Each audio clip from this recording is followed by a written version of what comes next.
Previously on Quest Friends Forever. Val has stopped the cart at the entrance to a wooden bridge that crosses over a huge, massive chasm in the earth. This post and the other post on the other side of the bridge have two stone gargoyles sitting at the top of them. And then at the base of these posts, on the ground, you see all kinds of various small trinkets of varying degrees of value and significance. I start immediately picking up more of the trinkets on the ground and putting them into my bag. Down in front of you, onto the bridge, land two stone gargoyles. This creature gets its claws, hooks under where Val's, quote, shoulders kick to the, quote, arms. He flies 60 feet into the air with Val in his clutches, and he lets go. And Val starts plummeting until they disappear entirely as Val falls into the mist. I would like to turn into a giant spider because I want to jump off and try to get Val. So even though you have Val and they're slowing, Val is going to hit the bottom. So Val stands up, and you can see that there's this big gash in the middle of sort of, I guess, where the chest would be. Oh my god, are you okay? Oh my goodness. Greetings. Oh dear. No, thank you.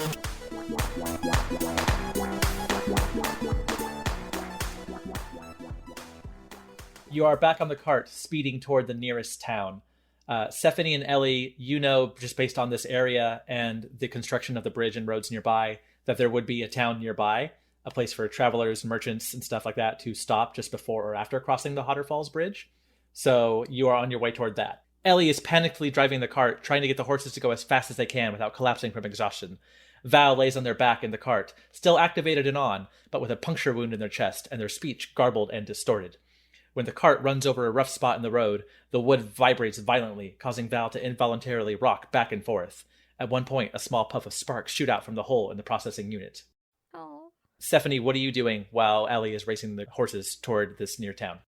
I'm in the back of the cart with Val, trying to see what I can do to help, or like if any parts are falling off or anything. Like, I'm trying to make sure that they are intact and as stable as possible for this very bumpy road. Jared, what are you doing as this cart is raging toward the nearby town? So I don't want to be an asshole, but I am taking inventory of the things that I took. Oh, from the bridge?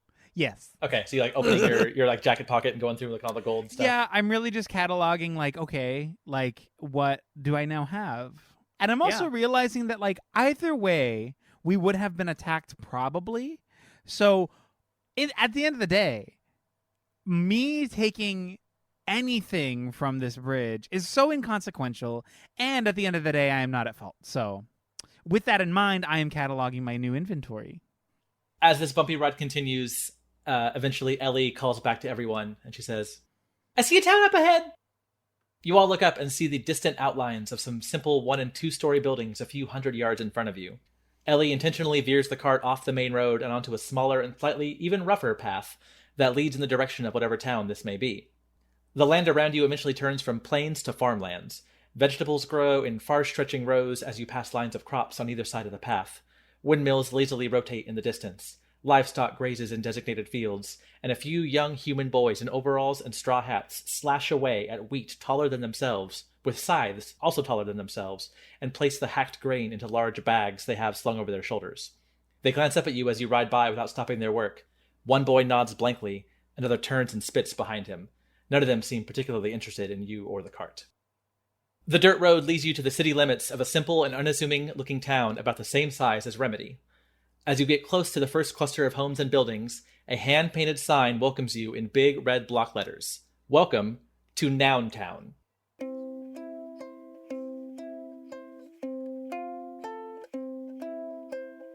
A good number of people are out walking the streets this morning, it's still morning, headed to various small offices or shops to work or handle their daily chores.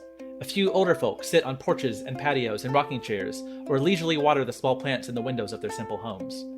You pass one old, be-overallsed man sitting atop a fence post in front of his home, absent-mindedly picking at a banjo and chewing on a large wad of unidentifiable substance while staring up at the clouds. He, nor anyone else here, seems to pay much attention to you as you enter town, as visitors are not uncommon in the city so close to the Hotter Falls Bridge. But as Val's warped voice continues to emanate from the cart, and a few passersby get glimpses of the supine robot whose metal exterior brightly reflects the morning sun in multiple directions, some heads start turning. No one looks fearful or fearsome yet, but your arrival seems to be causing a bit of a stir. Where do you go, and what do you do? I think I would try to look for a smith, like a blacksmith or something, somebody that works with metal. You are in luck, because as you pull into the center of town, otherwise known as downtown, you see... Whoa. Let me have this, please. You see a blacksmith shop. You see, or like a shop with like the sign out in front that has like an anvil on it that signifies this is a blacksmith. Okay. Great. I'm going to get off the cart when we get over there. How heavy is Val? Val would be too heavy for you to lift solo, so Ellie will get down and I start think Val helping is you. a 2-person lift. Val, yeah, except for Huge McBig, who did it by himself. But that's true. But he's also huge and very big. So Ellie gets down to help you lift Val. So we go up to the blacksmith and say, "Excuse me, can you help us? We really need help, like right now."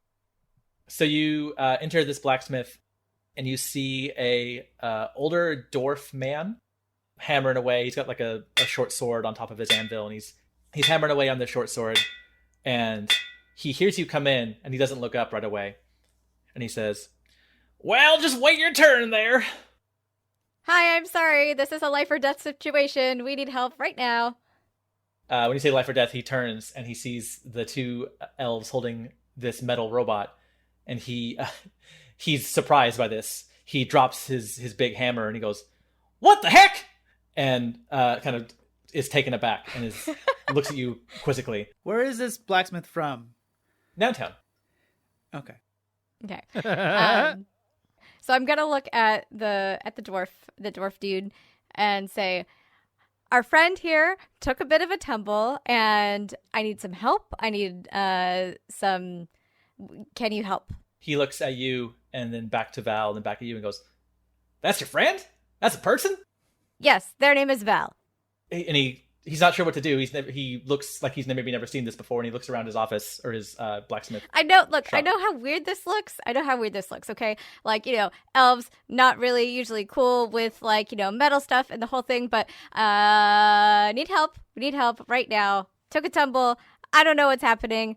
While you're talking, there's like little sparks just popping off at the complex circuitry that is now exposed because there's a big old hole in the chassis. Do you have a place where we could put them so we can start working on them? I'm very nervous. He kind of still taken aback by this sight, but he kind of looks around and he goes to one of his tables that has like a bunch of scrolls on it, a bunch of like blueprints, and he does the cool dramatic clear off with one arm on this table, on this workbench, and he goes, "Bring him on over." Okay, we're gonna go and put Val down, and I'm gonna telepathically tell Ellie, "Turn on the charm. Now's the time. I gotta get busy. I gotta work. I can't. What's? Are my tools here? Do I have my tools?" And I'm just kind of like frantically saying all of these things in her head because I don't want to freak out in front of anybody, but I'm not doing great. So the dwarf helps you put Val on the table and kind of leans over and is like looking at Val and kind of looking in the hole like, "What the heck?" And Ellie walks over. "Hi, yes, thank you for your hospitality here. Well, what's your name?" "Where the fuck are my tools?" Yeah, she kind of scratches your ear and kind of, "Yeah, sorry, what was your name?" And he says, "Well, I'm Dr. Pizza, the town blacksmith." Mm-hmm. Okay. All right. "Nice to meet you." While they're talking, I spread out the tools and I open up the book like it's a instruction manual, and I'm just kind of frantically looking for like in case of emergency, that sort of thing. Like I'm looking for robot first aid. So you remember that DJ told you the book was his journal and his like notes and stuff. So Stephanie, you opened this book, and the first few pages are just sketches. It's a few sketches of Val's exterior from different angles. Like DJ was just trying to kind of get a picture of what he had found in the trash can outside of his club when he first found Val. A few pages in, there's a short narrative that he wrote, in a Dear Diary kind of form, about the story, about how he found Val, which he told you back at Discotheque. So this is all kind of old news. You're skimming through. And then a few pages in, it starts getting more informative. And as you read this, we have the scene from movies where the black and white picture of DJ kind of appears above your head, and you hear the dialogue in his voice, and it's kind of echoey, and it says, "It seems like Val's limited vocal expressions are controlled by a small device inside of their memory engram matrix. I tinkered with this to add some new lines and accompanying musical clips as part of their apprenticeship at my club. And when you think about it, aren't all of our own vocal expressions controlled by our own small devices inside our heads?" I skip ahead a little bit. Fast forward.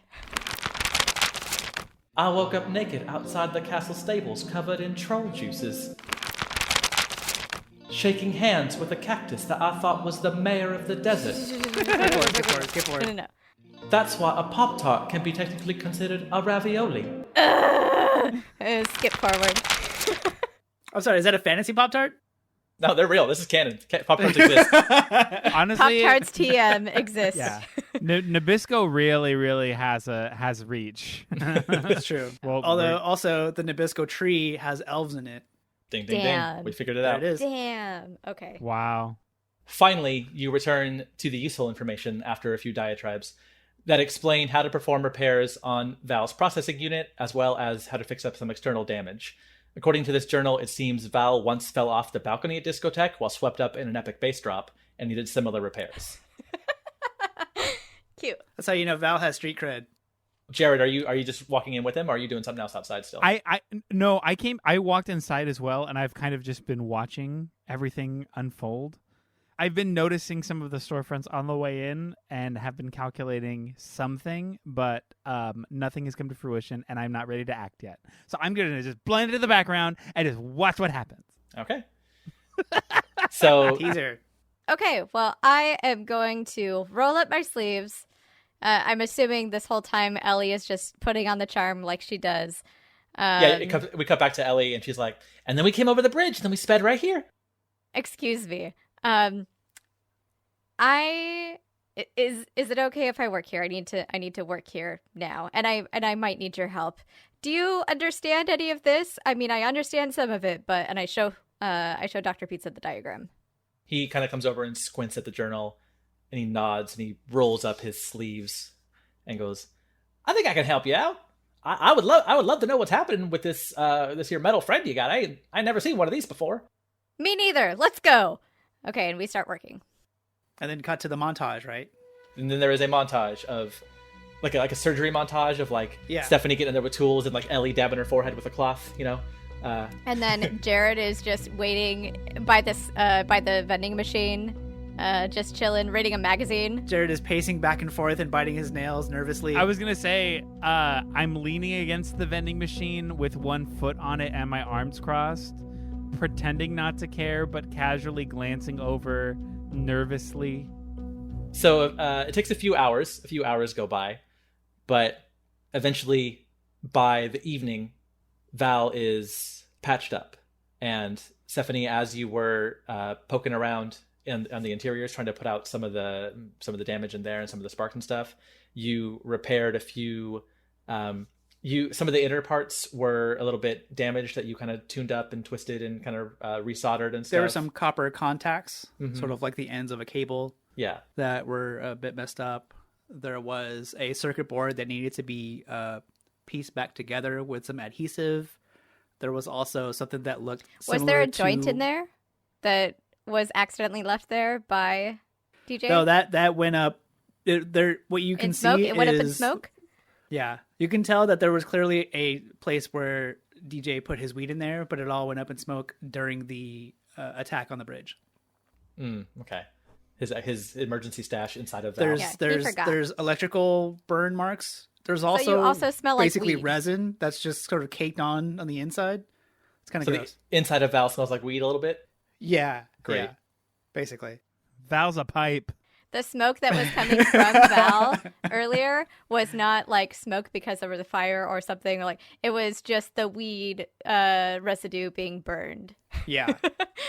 Is that why Jared was so calm when we were like driving to the town? He just like it's got actually, a contact high because he was down. It's actually why you were downwind. able to piece Val back together without panicking so much this time that you didn't realize it. But everybody that's in this blacksmith shop now is a little baked. Not a bunch, not like noticeably, but like But they're definitely Round Table Pizza take home half-baked pizza. It's true. Dr. Sure. Pizza says, I feel a little tingly. Okay, so it is now the evening. Val seems patched up. Val, do you turn right back on right away, or how do you make your comeback, Val? Do we have to press a button? Well, okay, so Val is just laying there on their back on this table, lifeless and still, but from all appearances whole and completely put back together again. As earlier, when you were still sort of working on some of the bent electrical contacts and circuit boards in the interior of the chassis, the glass dome that's where Val's head would be, this whole time that you've known Val, it's sort of like an orange tint to it. That's sort of like orange glass. But you notice when you were kind of tapping some tools against some electrical contacts, you kind of see that the color of the glass dome itself looks like it was changing, but it was only for a brief second. And you're like, did that just happen? Or is that my imagination because I've been working on this thing all day and I'm tired and I need a rest? And so you just never gave it another thought. But right now, Val is laying there on their back and everything is patched up, but nothing's happening except for you notice on the top left of where the chest would be, just above where DJ kind of crudely installed a subwoofer, but there is a blinking light that looks like it could possibly be a button. Okay, I'm gonna look around at everybody. I think we're good. You ready? You've been doing this so long that Ellie has gone out and gotten food and now is back with so there's like a spread of food on one of the other table that Ellie and Jared and Dr. Pizza are kind of picking at while you're finishing up. Okay, here goes. Ellie says, I'm ready, because her mouth's got nachos in it. And I go, okay. And power.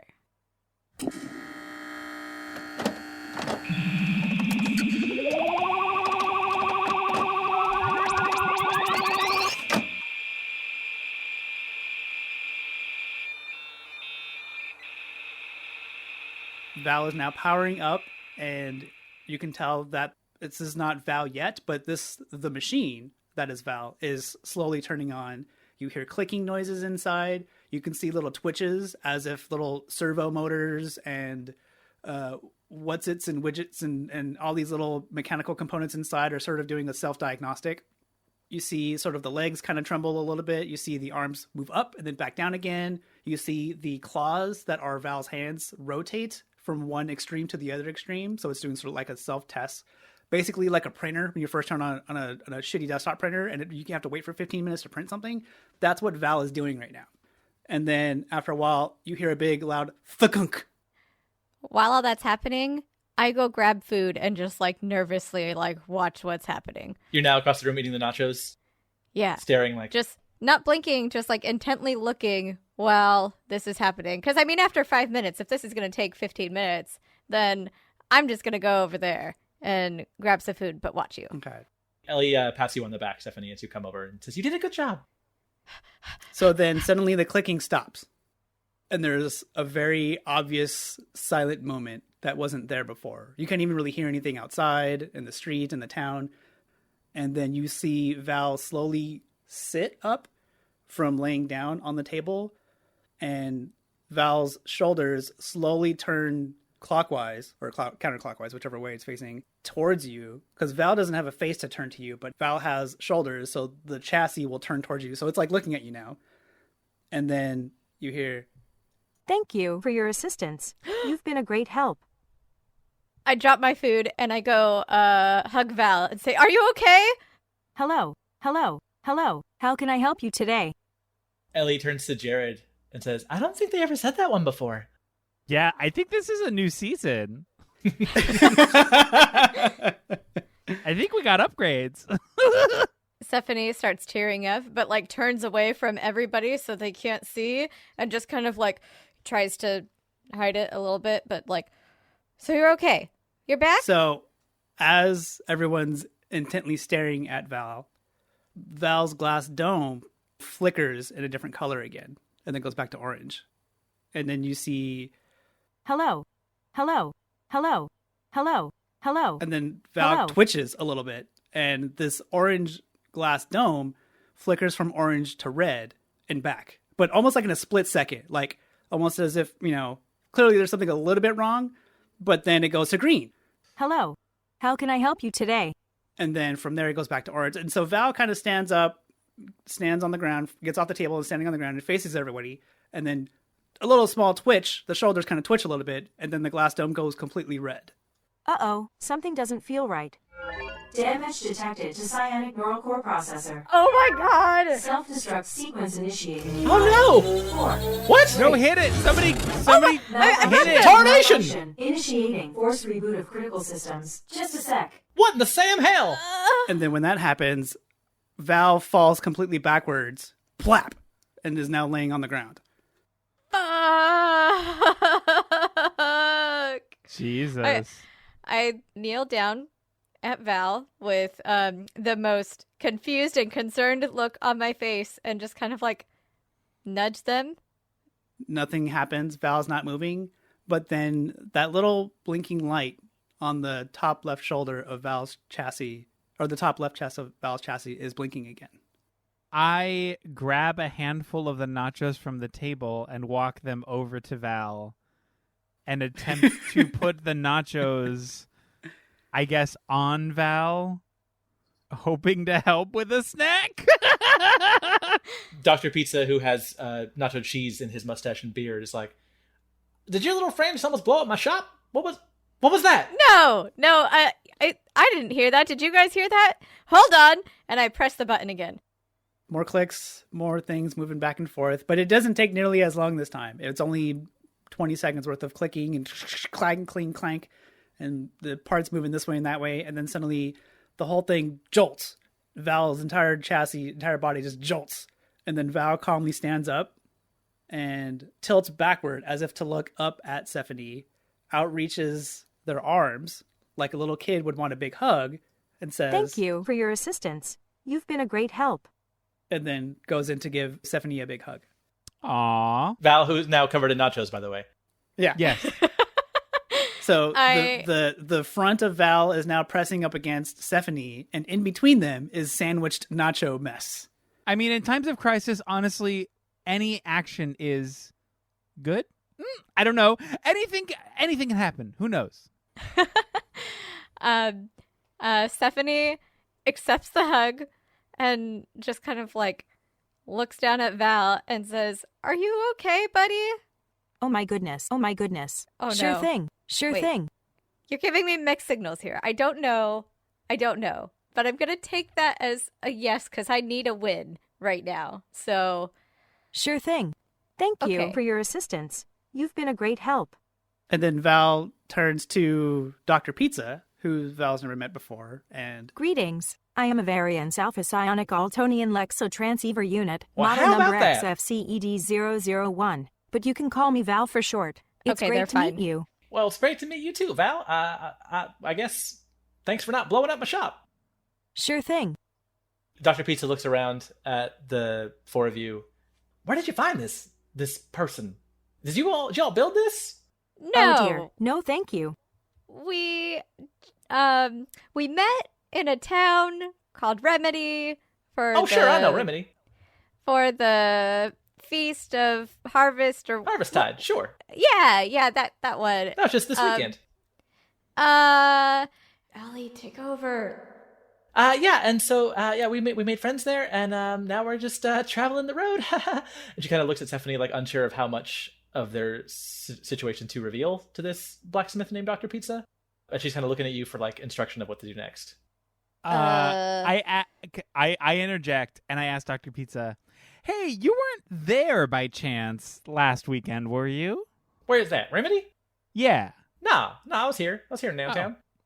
Okay, well, good, because definitely nothing happened, and there's nothing to be scared of in conjunction with the nothingness that occurred. Well, that's great. I love not being scared. Me too. High five. He puts his hand up. Val runs over and hits his hand kind of hard, probably Ow! too hard, and then tilts backwards as if to look up now at Dr. Pizza. No, they're and the says- same How height. can I help you today? and starts cleaning stuff up and starts putting stuff back onto the table that was clearly very cool, like swifted off with one arm. And so Val is now cleaning up Dr. Pizza's shop. Well, heck, that's handy. Just then, there is a knock on the now closed door of Dr. Pizza's blacksmith shop. And Dr. Pizza turns and looks at you guys and says, you got somebody else with you? Not us. All right, well, it's after hours, but come in, I suppose. The door opens, and in strides a human man. He is older, maybe in his 60s, you would guess. He is portly. He's got a big old beer belly.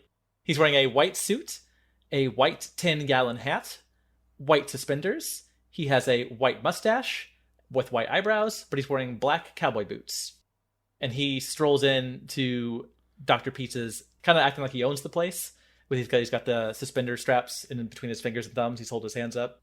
And he goes, "Well, Pizza, you got some visitors, I see, huh?" And Dr. Pizza says, "Yeah, these folks just came in to fix their little metal friend here." This man says, "Metal friend, how interesting." And he kind of strolls over to Val and says, This a person?" Ouch. "Oh, well, I'm sorry. I meant no offense." Oh dear. No, thank you. And then Val right away kind of turns backwards and runs behind Stephanie and kind of hides behind her like a little kid. "No reason to be afraid, my little friend." And he holds out his hand, not really to anybody in particular, just kind of at you all, and says, "I am the mayor of downtown. Welcome to my fine city. My name is Cadillac Margarita." Incredible. He just has his hand kind of extended out to the whole group, and he's just kind of waiting. So Ellie kind of looks over at Stephanie real quick, and then steps forward and goes, "Hi, I'm Ellie, and this is Val and Stephanie and Jared and Dr. Pizza. You know him probably." Yeah, we were just passing through and had to fix up our friend here. Yeah, thank you for your hospitality, I guess." And he says, "Well, think nothing of it, young lady. It's my pleasure to host you in my fine city. In fact, we get a lot of out-of-towners here. We're used to accommodating. Why don't y'all stay at the inn for the night? You know, it seems like you've had a bit of a time here in the shop, and I offer you some rooms at the inn to cast away your troubles." I kind of aside to the group and whisper without this person hearing me, "Oh, this guy's a grifter. He's a thief. This is not free. He's trying to steal from us." Oh dear. No, thank you. And then I turn to Cadillac Margarita. I say, "Mr. Margarita, that sounds swell and dandy, all things considered." "Excellent. You could bring your things upstairs right away." "Fantastic. And what is this going to cost us?" "Cost you? No. You've had a hard day, it seems like. A lot of worried faces here in this shop." Mm-hmm. And he turns to Pizza. "Pizza, were they worried?" And Dr. Pizza says, "Yeah, they seem pretty worried." And "See, you seemed worried. Why don't we just go upstairs at the inn, put you up for the night? It'll be a good time. You know, you can spend the rest of the day tomorrow here in downtown. Have a good old time." I just have one follow-up question. "Absolutely." Do the doors in this building lock? "In the inn?" Yes. "Well, of course they do. Oh, well, great. We offer the finest amenities and the finest privacy to our guests." Val walks forward and puts up one hand to shake Mr. Margarita's hand and says, Greetings. I am a variance Alpha Psionic Altonian Lexo Transceiver Unit, model Well, how number about that? XFCED001. But you can call So when Val's finishing up talking, Val's hand is going to shake Mr. Is it Mr. Cadillac or Mr. Margarita? His name is Cadillac Margarita. So Mr. Margarita's hand. I guess I could just call him Cadillac Margarita because fuck the respect of saying Mr. And shakes Mr. Margarita's hand, whatever, but squeezes slowly more and more and more and more until the point where Val's probably hurting this guy. He's trying to keep a calm face, trying to dominate the room a little bit, kind of have this presence. But you see his face go kind of red as he's kind of like focusing, and he's like, "Well, how about that, huh? Yeah." And he's trying to squeeze back, but it's not doing anything to you. Val kind of pulls him in a little bit and says, Don't worry. You can trust me. I'm friendly and approachable. Ooh, I love this intimidation. still gripping very hard.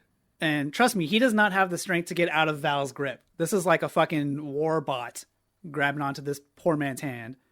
I'm going to go up to Val and put my hands on their shoulders and kind of like, try to pull them a little bit away, right? We would love to take you up on the offer. Thank you so much. We have had a very long ride, and our friend here was not in great shape. We are all incredibly exhausted. There seems to be some trouble with my memory engram matrix. I'll run a diagnostic protocol. Just a sec. And see what I mean? Then grips extra hard on this poor man's hand. Oh my god. He tries to pull back. He goes, oh dear. Does it break? Yeah, you hear kind of a crunch as you squeeze harder. And then when that happens is when Val lets go and says, ouch. He pulls his hand back and kind of holds it to his chest, and he looks down, and one of his fingers looks pretty kind of maybe bent a little crooked. And he goes, well, seems like we're getting a little carried away. And then Val takes a small baby step towards him, not really moving towards him, but just sort of like a single step to the point where he's going to want to back up. He does. And then, how can I help you today? Well, you can help me by going up to your rooms. I'm going to help myself by seeing a doctor real quick for my new recent hand injury. But I insist you are still welcome here despite this crossroads we seem to find ourselves at in this moment. But, it takes all kinds of folks, as they say. Sure thing. Ellie, apologize. Ellie, do something. Say we're sorry. Oh no, Val just gets kind of carried away sometimes. Sorry, why don't I walk you to the doctor and I can just talk to you a little bit about your town? Wouldn't that be nice? While my friends take their stuff upstairs. Well, you know what? I would love some company. Thank you so much. And I will be seeing you folks around downtown tomorrow. Val's hand goes up and you hear Val say, so long. Ha I look down at Val and I'm just like, how many more of those you got there? Sure thing. Okay. Has Mr. Cadillac Margarita left the building? Yeah, him and Ellie walk out the door. Okay, I immediately turn to the rest of the group and I say, I do not trust this person. They're lying. They're a thief. They're trying to steal all of our things. Dr. Pizza is still standing there and he's like, I'm sorry, what? Oh, Dr. Pizza, you're still here.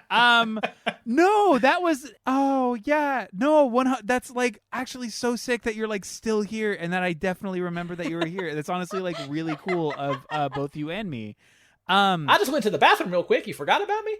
Oh, no, I knew you were here. That's honestly just like a little inside joke that me and my friends have. It's just a really funny thing about like distrust that like something that happened. It's a really long story that I don't want to get into, but he does it whenever we meet new people.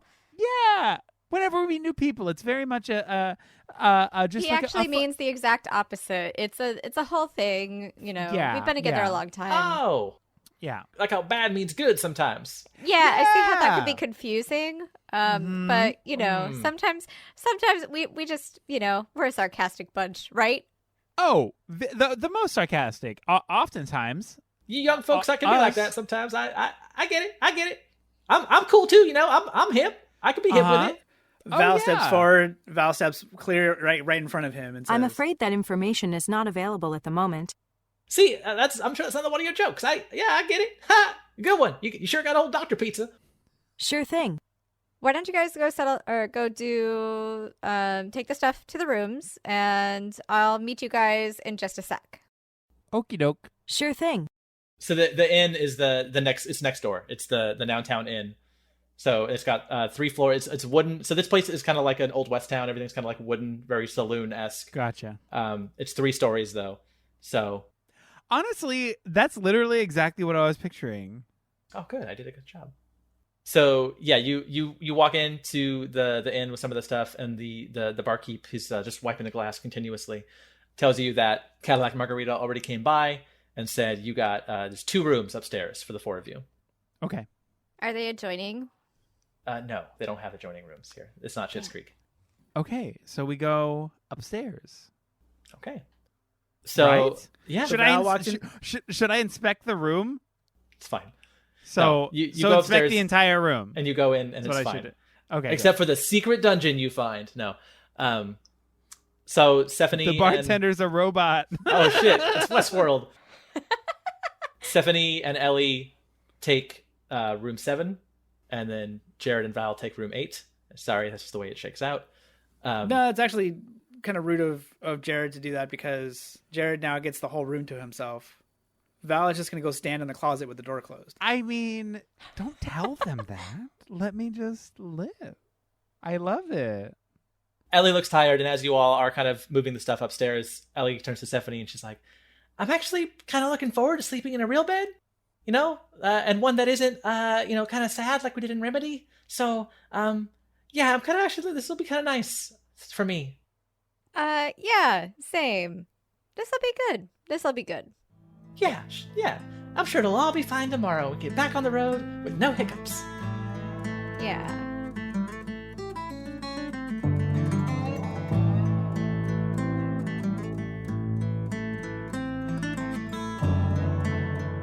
Hello, everyone out there in Quest Friends Forever Land. This is Danny, your DM, coming at you with the mid-episode hello that surely this is a segment you have grown to love over the past 7 episodes, undoubtedly. This might be an interesting auditory experience over the next few minutes because I have caught a cold since we recorded this episode, as you might be able to tell from my voice.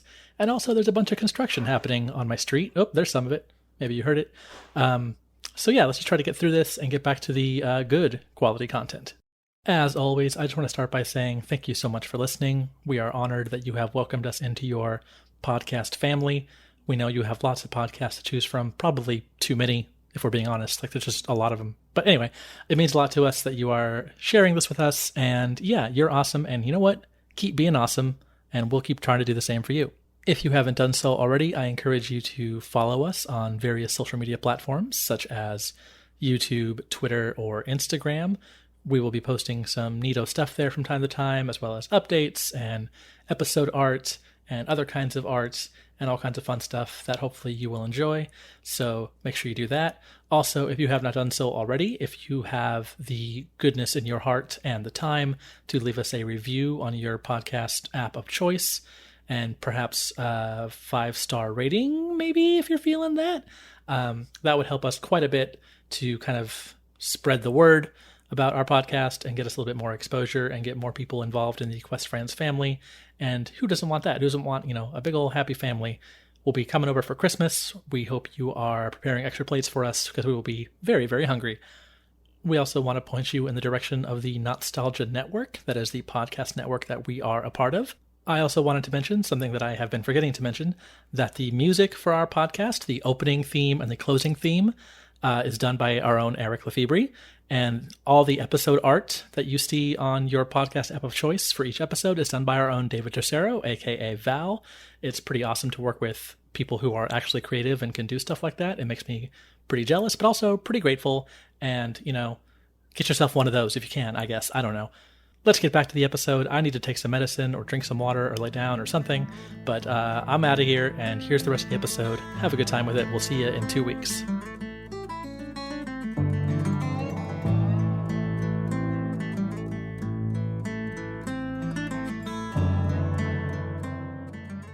It is now the next morning in downtown. Jared is up early, and Jared, what are you doing? Go ahead and describe it to our listeners. How early is it? What's early for Jared? Early for Jared is 5:30 a.m. That's quite early for everyone. Yeah. I mean, these schemes don't scheme themselves. Gotta really do it early. So let's say it's 6 a.m. by the time you hit the streets. So okay. The sun is starting to rise. How big is this town? About 500 people, about the size of Remedy. 500 people. Okay. So I just start wandering east. Okay. Looking for any sort of note buildings or shops that I could possibly go into once they're opened. Do I see anything cool? Sure. There's an antique shop. Okay. It's called Pebbles Antiques. You see through the window there's some furniture, like some chairs and some tables. But then in the center of the store there is a glass case that it has a lock on it. And you see some jewelry and stuff in there. Perfect. I'm going to go directly into that antique store and I'm going to walk directly to that case.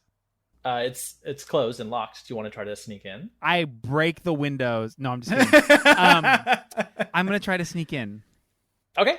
6 a.m. The sun's coming up. You glance around and you don't see anybody on the streets, but it is not completely dark. So, are you trying to do this very stealthily? So I'm trying to be sneaky. Obviously not really making much sound. So I'm strolling along like what would be the sidewalk. I guess this would be a boardwalk. Yeah. Alongside, and I stop and I just like do sort of like the look in the window, glance on the front door. And then I do sort of a double take, left, right. Do I see anybody? I don't see anybody. Nobody's there. Okay. I pull out my magic lockpick, and I use it on the front door. Okay. Roll a sleight of hand check. 15 plus 4, I got 19. Wow. You pop this lock right open, and the door to the store, the wooden door, opens for you, and you have access now. Okay. I'm looking around the store, and I notice a gorgeous jewelry set in a locked case. I approach the case. It is also locked. Oh, amazing. I'm going to use it again. Okay, roll again to open this case. 16. The lock also pops open.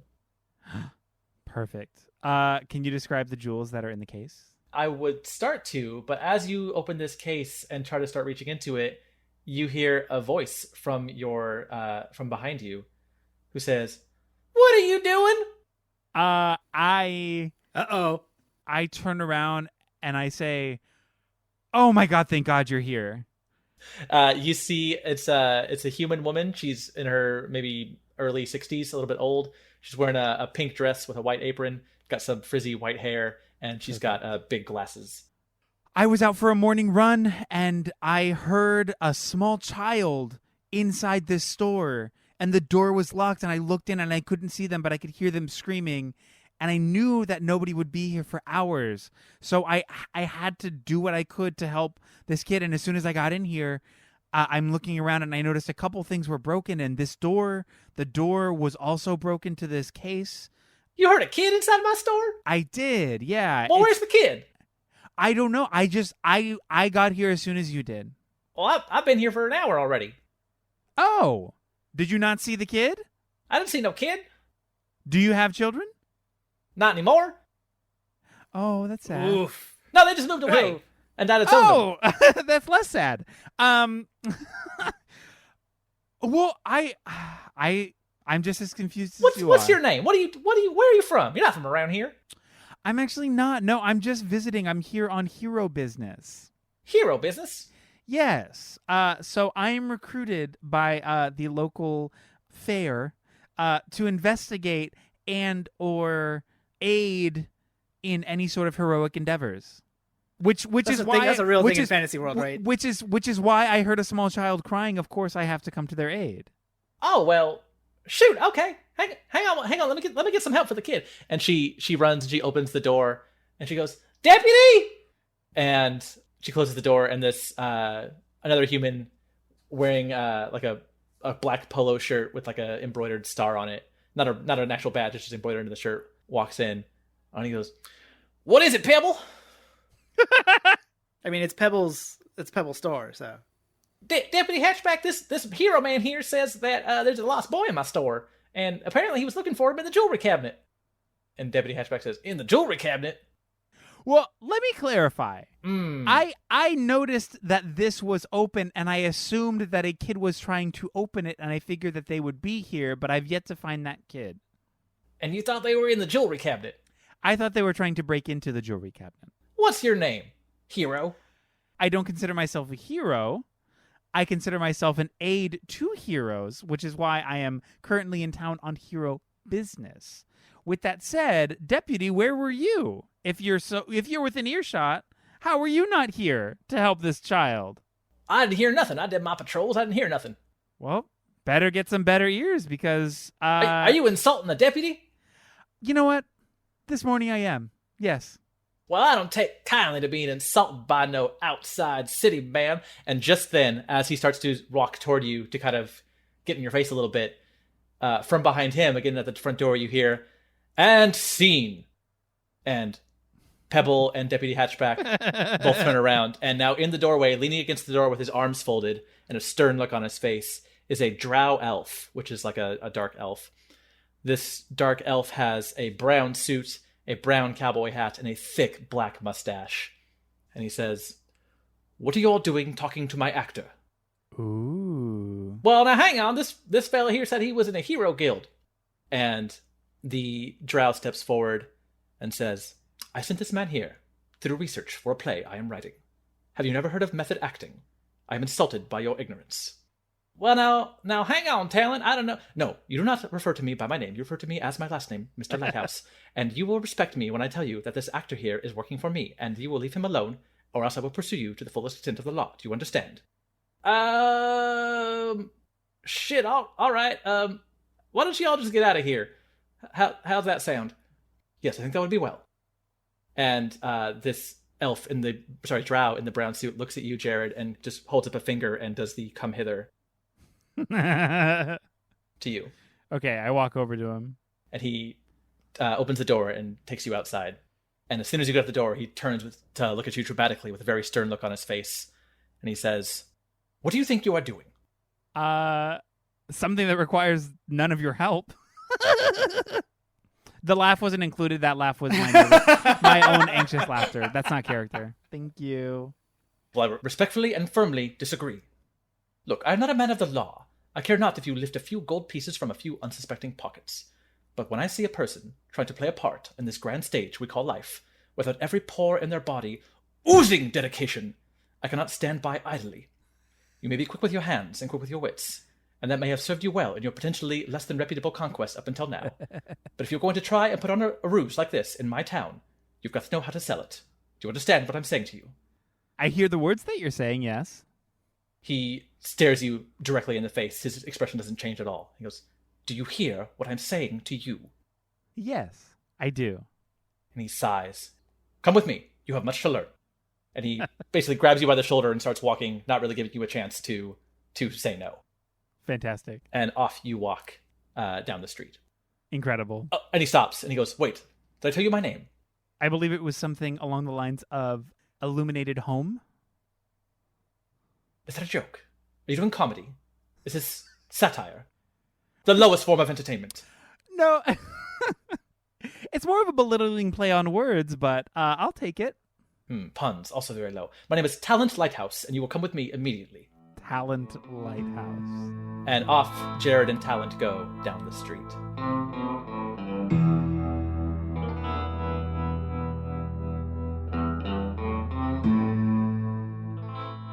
Val, now that you are fixed, what are you doing? So, a couple hours later, because Val was still in the closet with the door closed and the lights off, just idling, right? In standby mode. And then at a certain point, Val turns on and then casually leaves. Nothing really special. So, cut forward to, say, around 10:30 a.m. Okay. Where now the town has lots of people in it, bustling, walking back and forth. The streets are busy. On one of the street corners, Val is out there with a handful of flyers in their hand, still trying to get people to come to the discotheque. And when a passerby happens to walk by, Val gives them a flyer and says, Hello. And then the next person, flyer. Hello. And the next person, flyer. Hello. And just doing that. Okay. So you're passing these to people. Some of them take them and they kind of look at you strangely, like they're confused, like they haven't really seen anything like you before. A couple of people take them and they nod politely and they move on. This is a kind of a polite town. Or is it? Because a few people take your flyers and they look at them and they just go, pfft, and they just throw them in the air. One such individual is walking by and takes your flyer and looks at it and looks at you. And he's like, "What is this?" Let's get this party started. And then Val's shoulder, the music's not very loud, but as the music's playing, Val's shoulders kind of gestate up and down, sort of groove into the beat. This person is a half elf, and they're wearing a brown vest, but no shirt underneath. And they've got some tattoos on their arms, kind of some scars on their chests. They're missing a few teeth. This looks like a rough customer. "What are you doing here, robot?" Greetings. I am a Variance Alpha Psionic Altonian Lexotransceiver Unit, model number XFCED001. But you can call me Val for short. It's great to meet you. Trying to bring your dancing big city ways to my town? Is that what this is? How can I help you today? Don't worry. You can trust me. Well, I'm friendly and approachable. You can let me talk is one way. Sure thing. Val's excited because this is the first quote-unquote customer that Val's interacted with all day. He crumbles up the flyer and he throws it at your glass dome. What you think of that? Ouch. Yeah, that's right. It can be some more ouches in your future if you don't get out of my town right now, robot. Val pauses. Now remember, Val's glass dome is orange this whole time. That's the normal idle state of Val. The glass dome, after he says that, turns red. Val, Echo Leader 1 to all units. Advance forward and attack the enemy. Show no mercy. Take no prisoners. Kill them all. And Val is starting to shake like a ticking bomb that's about to go off, and slowly gets closer and closer to this guy. This guy's eyes go wide and starts backing up. Like, well, hang on now. What just happened? Hello. And then Val goes to reach for a flyer and hands the guy a flyer. When you reach for a flyer, he says, he's got a weapon! And drops to the floor and covers his head. Does anybody else, or is it just him? A couple other people kind of gasp and back up, but then they look at you and they see you're not actually doing anything. I turn to sort of face everyone, and I say, Don't worry. You can trust me. I'm friendly and approachable. And as this guy is on the ground, covering up and still cowering, he kind of opens one eye and looks around and realizes there's no danger and now realizes he's looking like a fool. And he stands up and brushes himself off. He's like, was that a trick? You making fun of me? Val's glass dome turns a green color, and now it's... Oh dear. No, thank you. And this guy walks forward, Val, and he pushes you. He goes, what do you think of that? So, guy pushes Val. Ouch. The guy goes to push Val again, and then... Ouch. And then as the guy goes to shove Val a third time, Val casts Hold Person on him. It works. This guy's got no... Okay. This guy sucks, so... Okay. So, if you think about what you would look like as you're sort of putting all of your weight to pushing something, and at the very farthest extent that your arms are out, your sort of center of gravity is forward, he's frozen there. So he can't really stand up on his own, so he's just kind of frozen that way. And as he falls forward to fall on his face with his arms stretched out, Val swoops down, grabs one of his arms, and kind of twists it, and kind of pushes it and pulls it from one side to the other side, spinning him in a spinning motion, at which point Val then hits Let's drop the bass. And now basically this guy is involuntarily breakdancing in the middle of the street. He can't control it. Suppose he can talk at that point, but his body is frozen in that motion. And Val's constantly sort of like, think of like somebody who's like spinning a basketball on their finger, right? You want to keep tapping the basketball to make sure that it stays on your finger. Val is just kind of keeping the spinning motion going with this guy. And he's flipping and swirling and doing every which way, and probably not good on his joints, but he's still going. And the music is going, and the music is pumping. And by that point, people start kind of noticing, and you start getting a crowd going around. There might as well be a piece of cardboard underneath him, because this is a show now that's going on. Yeah, people are into it. Yeah. No one seems to be concerned about helping this guy. They're into this. It could be part of the act. I mean, I'm not hitting him. He's just dancing, you know? Yeah, there's a crowd of people who have now encircled this scene, and some of them are kind of clapping along in rhythm to the music of the drop the bass music. And they're loving this. No one seems to care much for this guy who's kind of a turd, obviously. And they're eating it up. You're a hit. So one hand is spinning this guy, while the other hand goes upward and casts pyrotechnics. So now it becomes there's sort of fireworks going off around this guy while the music is going. It's a full-on show. This is entertainment. This is something that Val has learned from DJ to just get the party going. To make people breakdance? Yeah. And okay. Not against this guy, but to be entertaining for the whole crowd. So it's a light show. This guy's dancing. There's music going. And then Val then grabs all of the flyers and just chucks them up in the air. So now it's raining flyers for the discotheque. People are a little less stoked on the flyers as they are for the show, but some of them take them and they go, oh, all right, well, it's kind of far, but, all right. And yeah, eventually they kind of grab the flyers rain down, and the crowd kind of dissipates as this show seems to wind down. Do you let this punk kid go free? Yeah, I eventually stop. I stop him, trying to get him in that pose where, where like breakdancers stop and they're sort of leaning on one elbow. Yeah, I try to do that. It doesn't really look very good. He kind of tips over and I say, "Thank you for your assistance. You've been a great help." So long. And then I just start walking away. He's still paralyzed. Is he? He's still frozen, but I just start walking away from him.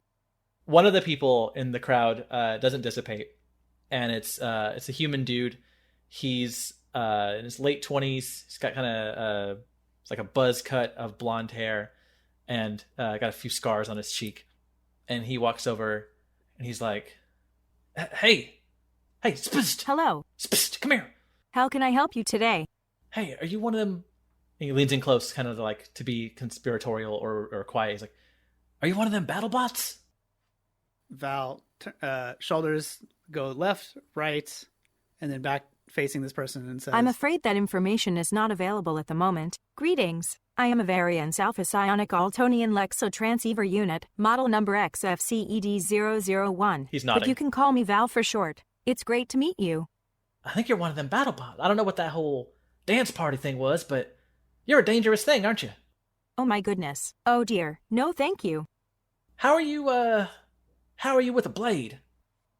"Don't worry. You can trust me. I'm friendly and approachable." Can I ask you to come with me? And can we hang out?" "Sure thing." And he holds his hand out. He goes, I got that you're Val, right? Greetings. Okay, I am a Variance I knew Alpha better. Psionic That's on Altonian me. Lexotransceiver Honestly, Unit, that's on me, and I model will own number that. I will own up to my error in this XFCED001. instance. But you can call me Val for short. It's great to meet you. My name is Neck Questionnaire, and I would love for you to come with me. Sure thing. Where do you come up with these names, Daniel Barkley? You are in Noun Town. No one has bothered to ask why it's called Noun Town, but everyone in this town has a noun name. So Got it.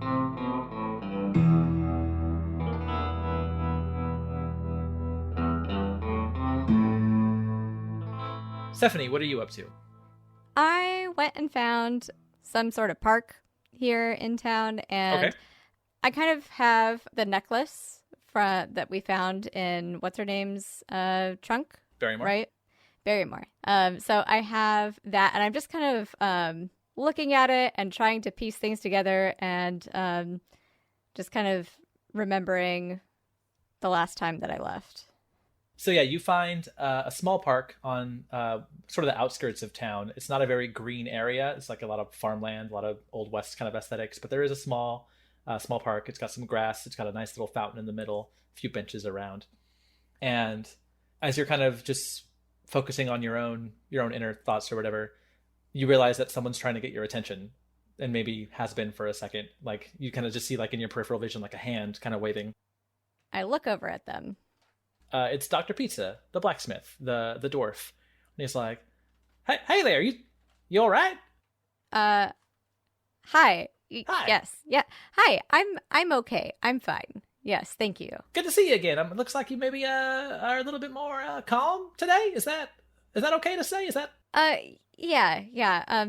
Thank you so much for your help yesterday. I don't know how I would have been able to act under pressure without.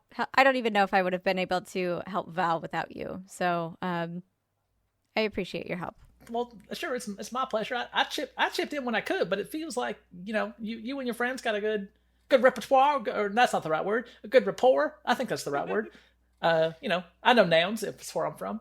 So yeah, it was cool to see y'all work together. But you seemed a little frazzled by all that. Are you all right now? Yeah.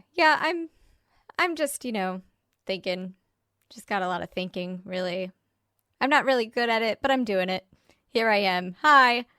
Well, you did a good job, but have you ever thought about trying to get your your focus? Do you need any meditating? I used to, but I haven't really done a lot of that lately. Not a lot. He nods. Well, and he kind of looks around. not a lot of folks know this, but your friend Dr. Pizza here, I do some meditating. I like it. It kind of keeps me centered and focused and helps me focus on my work. If you think it would help, maybe I can like show you some of my tricks and maybe help you. I mean, I don't mean to pry, but if you used to do it and stopped, maybe there's a reason. So I don't really want to impede on that. But might help you calm down if you're feeling stressed sometimes. Would that be all right? Stephanie kind of remembers back when she was doing her training to be the chosen one or whatever. The protector. Meditation was a part of her daily routine, and the whole thing, like meditate by a waterfall or all these nature sounds, and everybody was just quiet, and it was really uncomfortable because even in the quiet, people were kind of like just focusing on her, and so she's right now thinking about that, but she also remembers that nobody knows who the fuck she is here. So she looks at Doc Pizza, and was that Borat? She says, "It was a soft Borat. It wasn't a hard Borat. It was a soft Borat. Okay. Yeah. So she says, you know what? I think that would be really great, actually. That would be really helpful. Yeah, I'm glad you think so. I think it'd be really helpful to you. Why don't you come by my shop in a few hours after I close this evening, and maybe we'll have a session. That sounds good. That sounds. You know what? That's the perfect place to do it too. When I did it. Okay, I'm talking a lot. I will see you there. Yeah, I'm not great with the whole. I'll see you tonight. Okay, thank you. Goodbye.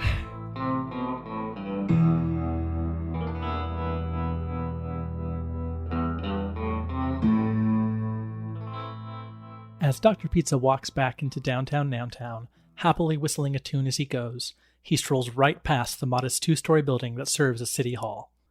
The camera pans up from the blacksmith, and we see Mayor Cadillac Margarita standing at a large window, holding the blinds open with one hand to watch his citizens, and twirling his white mustache with the other. There's a polite knock at his door, to which he responds, "Well, come on in, then."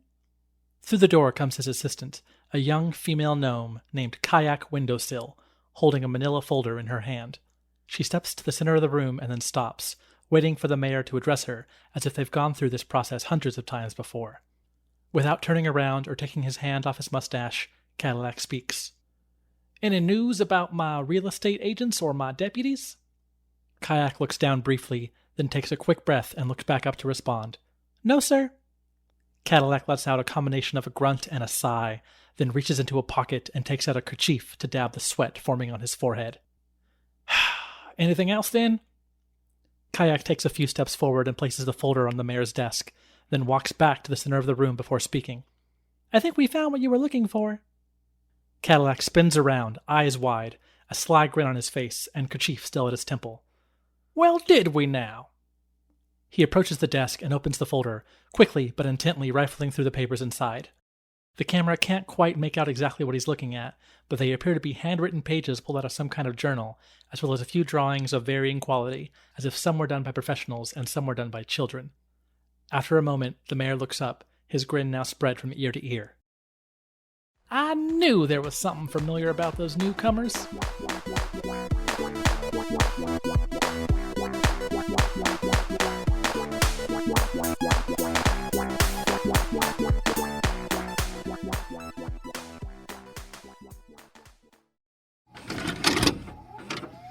This podcast has been brought to you by the Nostalgia Network. Visit thenostalgianetwork.com for more. Don't you hate when you're watching one of your favorite movies and think, whoa, that didn't age well? Or when you see a reboot of your childhood fave and think, did we really need this? Honestly, same. That's why we started the Nostalgia Podcast. A podcast where we discuss the retelling or continuation of pop culture favorites as seen through a queer and feminist lens. That's Jessica Tercero. And that's Eric Lefebvre. Come join us for our bi-weekly conversations about pop culture reboots centered around things like the patriarchy, systemic racism, harmful stereotypes and overgeneralizations, and really just distinguishing when people just need to sit this one out. Listen in on Apple Podcasts, Stitcher, Spotify, or anywhere you get your podcasts. You can follow us on Instagram, Twitter, or YouTube. That's Notstalgia, spelled Nostalgia. Get it? Not nostalgia. Like nostalgia, but with an extra T, so it's like not nostalgia. Follow us for fun, critical conversations about media. And remember, stay cute.